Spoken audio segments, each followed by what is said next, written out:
Let's talk about the rappers for a minute. Can we talk about the rappers for a moment? Let's talk about Tupac Shakur for a moment. Tupac Shakur is a child of the 60s. Tupac Shakur, born out of the spirit of the revolution of the 60s. Tupac Shakur, fire in his bones,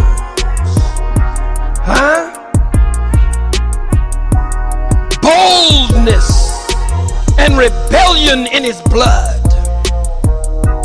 Born from his beautiful, bold Black Panther mama, Afeni, sitting in the jail cell, a revolutionary woman carrying the fruit of life, marking the child in her womb, marking the child with rebellion, marking the child with insurrection, marking the child with a spirit to not go along with what's been going on.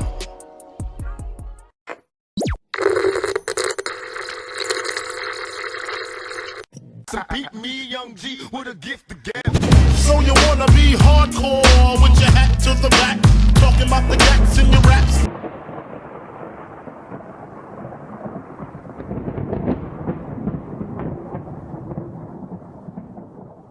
But I can't feel that hardcore appeal that you're screaming. Baby, I'm dreaming.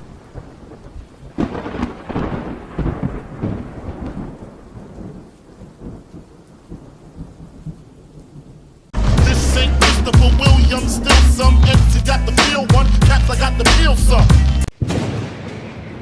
Only Gab can do it like this. Yo, YouTube, what up?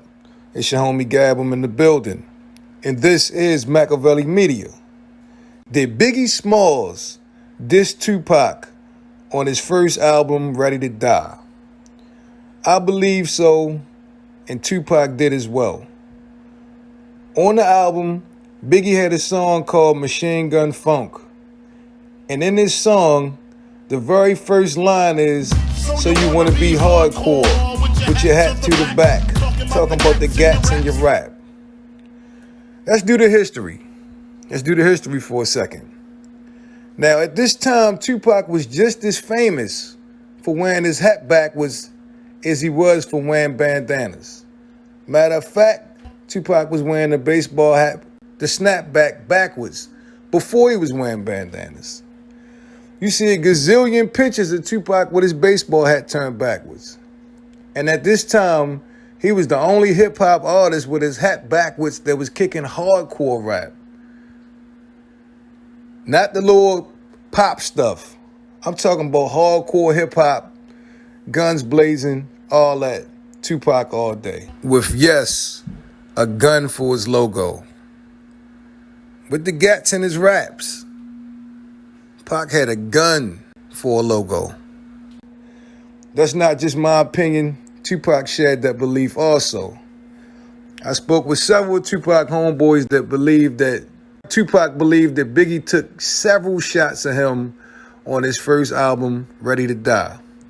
And this is where, and this was a time when Biggie and Pac was supposed to be cool. Biggie was all about thug life, all about Tupac, up until the point when his first album dropped. When Ready to Die came out, right before the album came out, Biggie changed. I don't know what it was. Initially, Puffy was supposed to be Biggie's manager. It was Bad Boy Management, and Tupac was supposed to help Biggie get a record contract. Somewhere down the line, Puff Daddy said, I'm getting my own record label. It's not going to be Bad Boy Management. It's going to be Bad Boy Records. And there was a change. I don't know if that was Puffy in Biggie's ear, but somebody pulled Biggie away from Tupac. You heard Pac say a million times Biggie was talking thug life at first, and then Ready to Die came out, and he ain't mentioned thug life at all. Something happened from the demo process to being signed to the album coming out. But anyway, back to the lyrics. So he says, so you want to be hardcore with your hat to the back talking about the gats in your raps. But I can't feel that hardcore appeal that you're screaming. Maybe I'm dreaming. We both know Tupac was very animated and very loud with his delivery. He shouted a lot of his delivery. Then the last thing was when he said, "This ain't Christopher Williams. Still some MCs got the feel one. Caps, I got the peel one." Now, he was talking about in the future. Like he gonna have to demonstrate on one of these rappers. You know what I mean? And you just look how things wound up, man. It's a bit much, but in my opinion, and in Tupac's belief, that Biggie was taking shots directly at him as early as Ready to Die. And that's wild because, like I said, at this point, Pac and Big was supposed to be cool. Biggie started off as Tupac's protege. We ain't got to go into the history. It is what it is. When they asked Snoop Dogg about Tupac and Biggie's impact on hip-hop, they said, what was Biggie's impact on hip-hop? And Snoop said, Biggie was the big, smooth dude with the fly jewelry and fly clothes. You see that all through hip-hop, you know, with the big rappers. Then he said, what was Tupac's influence? And he said, snapbacks and tattoos. Snapback baseball hats, tattoos, is the norm, right? So, I mean, I don't know, man. Tell me what you guys think. Was Biggie hating as early as Ready to Die? Or is this just a general line on the album? Leave your thoughts in the comments section. Don't forget to share and like this video. Don't forget to sub to the channel. This is MAKAVELI Media. It's been a pleasure as always. I'm your homie Gab. I'm signing off. I'm about to hit y'all with the peace.